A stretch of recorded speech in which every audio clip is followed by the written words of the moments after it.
We're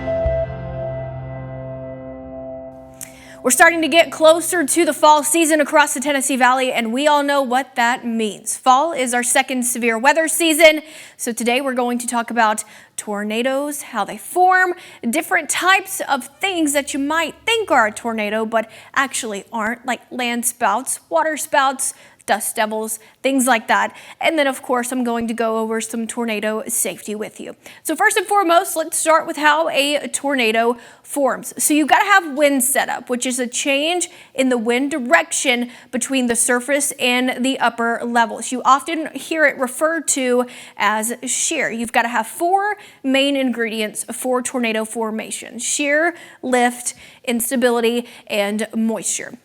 So after we have that change in wind direction with height, that's going to cause what we call a horizontal rotation. So you're going to notice that column of air start to shift and become more horizontal.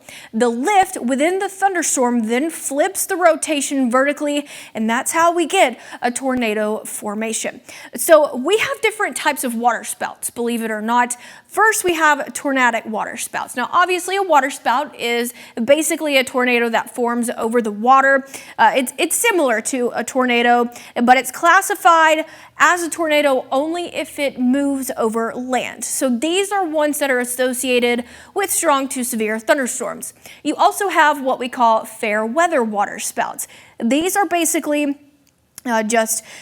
they're self-explanatory. It's when they occur in fair weather. You have the surface winds, they start to converge near a boundary. The boundary caused by the temperature or moisture differences, such as the sea breeze that moves along. That's how we get that fair weather water spout formation. So you're going to have the wind direction change that's going to lead to the center of rotation. And then, of course, air is going to rise along the surface boundary as it gets close. So non-thunderstorm clouds going to be associated with this. It's formed due to the rising air. The updraft is then going to lift the surface circulation to the base of the cloud. So basically what I just said, the differences in both of them. Tornadic are mainly associated with severe storms. It's got a rotating updraft. They're cloud-based. It extends to the surface, whereas your fair weather water spouts, they occur in fair weather. It's often sunny when we see these sometimes along the coast. It's based on a frontal boundary. It is surface-based, and this is where it extends to the cloud base instead of coming from the cloud base.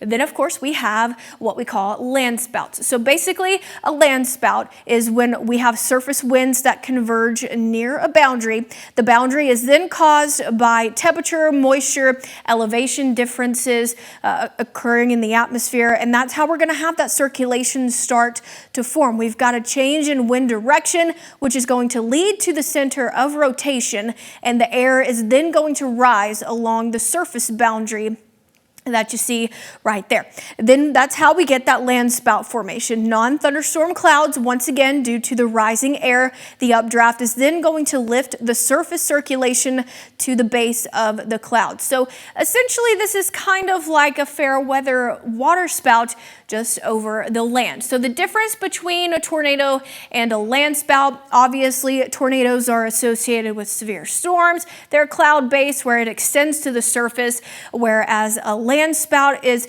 usually associated with non-severe storms and it extends to the cloud instead of coming from the cloud to the ground. We also have what we call dust devils. So this is where we have the sun that's going to heat up the surface. The warm air is then going to rise. You often see these out west. We don't really see much dust devils here across Alabama. We have an area of low pressure that's going to then form at the surface that you see right here. Air then will start to flow towards the middle of the low pressure system, and it's going to, the flow that's around the low pressure is going to start to speed up just a little bit and make that rotation just a little bit tighter. So then the continued heating is then going to help the circulation keep itself formed, and that circulation then of course picks up dust, dirt, any sort of debris that's around that area of rotation. So once again, difference between tornadoes and dust devils. Dust devils are also fair weather. They're based on the surface heating, where we've got tornadoes that are really based around severe weather and of course a rotating updraft that we see that moves through. We also have what we call gustnadoes. This is where we have a gust front that is set up ahead of a thunderstorm. The winds are then going to converge near the gust front boundary that you see right here, where we have the differences in the warmer and the cooler air. The rotation may form along the gust front. That's what we sometimes call a gustnado.